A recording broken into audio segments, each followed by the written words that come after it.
ہمارے پیارے رسول صلی اللہ تعالیٰ علیہ وسلم نے بتلائی کہ جب انسان بہت زیادہ عاجزی کرتا ہے نا، بہت زیادہ عاجزی، تو پھر بھی اللہ مان جاتا ہے۔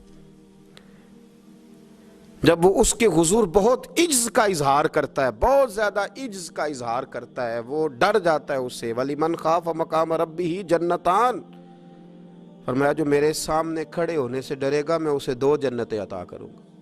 حضرت بابا فرید الدین مسعود گنج شکر بابا صاحب رحمۃ اللہ علیہ فرماتے ہیں کہ ایک نیک نوجوان تھا، دن کو روزہ رکھتا، رات کو نماز پڑھتا، پر اللہ سے ڈرتا پھر بھی بہت ہی زیادہ تھا، بڑا ہی ڈرتا تھا۔ موت کا وقت آیا تو ماں ہی تھی بس اس کی، تو ماں سے کہنے لگا اماں تو میری ماں ہے، میرے ساتھ 3 وعدے تو کر۔ اس نے کہا پتر تو بتا، آخری ہج کی لے رہا ہے اور اس غریبنی ماں سے تو وعدہ لے رہا ہے، بتا کیا وعدہ ہے؟ تو عرض کرنے لگا اماں جب میں مر جاؤں نا تو میرے گلے میں رسی ڈال کے تو مجھے گھمانا گھر کے صحن میں، اور لوگوں کو کہنا جو رب کی نافرمانی کرے اس کا یہی حال ہوتا ہے۔ یہ اعلان کرنا جو اللہ کے نافرمان ہوں ان کا یہی اشر کیا جانا چاہیے۔ اور اماں پھر دوسرا وعدہ کر، میرا رات کو جنازہ اٹھایا جائے، میں نہیں چاہتا کہ کسی کے منہ سے یہ لفظ نکل جائیں کہ وہ دیکھو اللہ کا نافرمان جا رہا ہے، رات کو میرا جنازہ اٹھانا۔ اور اماں تیسرا میرے ساتھ وعدہ کر کہ لوگ مجھے دفن کر کے آ جائیں گے تو میری قبر پہ چلی جائے گی، عمل میرے پاس کوئی نہیں، پر مجھے لگتا ہے ماں کے قدموں کی برکت سے عرش کا مالک بھی رحم فرمائے گا۔ اماں تو وعدہ کر کہ میرے ساتھ وعدہ کر۔ بابا صاحب رحمۃ اللہ علیہ فرمانے لگے کہ بوڑھی ماں نے وعدہ کر لیا، کہا بیٹے ٹھیک ہے، اگر تیری یہی ضد ہے تو میں تیار ہوں۔ پھر اس نے کلمہ شہادت پڑھا، اس نوجوان کی روح پرواز کر گئی، بوڑھی ماں نے رسی منگائی تو وَلِمَنْ خَافَ مَقَامَ رَبِّهِ جَنَّتَانِ، جو ڈر جائے، اس نے تو کہا تھا نا کہ رسی ڈال کے گھمانا اور کہنا یہ اللہ کا نافرمان ہے، اس کا یہی اشر ہونا چاہیے تھا۔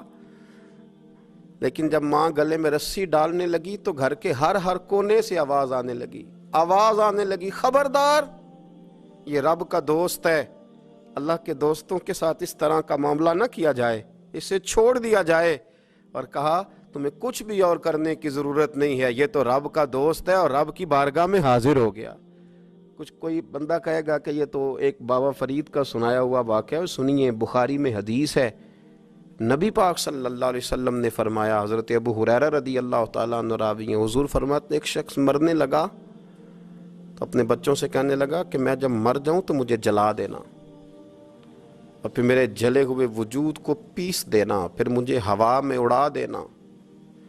پتر مجھے اڑا دینا، مجھے بڑا ڈر لگتا ہے، اگر رب نے مجھ سے حساب پوچھا تو میں قابل نہیں ہوں، اڑا دینا مجھے ہواؤں میں۔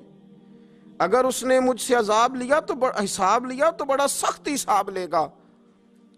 حضور فرماتے ہیں، بخاری میں موجود ہے، اس کے بچوں نے اسی طرح کیا، اس کے مرنے کے بعد اسے جلایا، ہوا میں اڑا دیا۔ اللہ کے محبوب فرماتے ہیں رب کریم نے حکم دیا زمین کو کہ اس کے ذرات کو جمع کرو، زمین نے ذرے جمع کیے، خدا نے حکم دیا تو اس کا وجود پھر سے اسی شکل میں آیا۔ تو رب کریم نے فرمایا یہ جو تو نے وصیت کی تو کیوں کی؟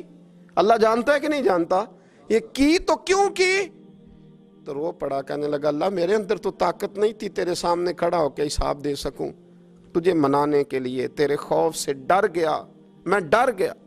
اگرچہ ہمارے بزرگوں نے لکھا ہے کہ آج یہ وصیت کرنا، اس رنگ میں یہ طرز اختیار کرنا درست نہیں، لیکن آپ غور فرمائیے کہ نبی پاک علیہ السلام فرماتے ہیں جب اس نے کہا نا اللہ تجھ سے ڈر کے یہ کیا،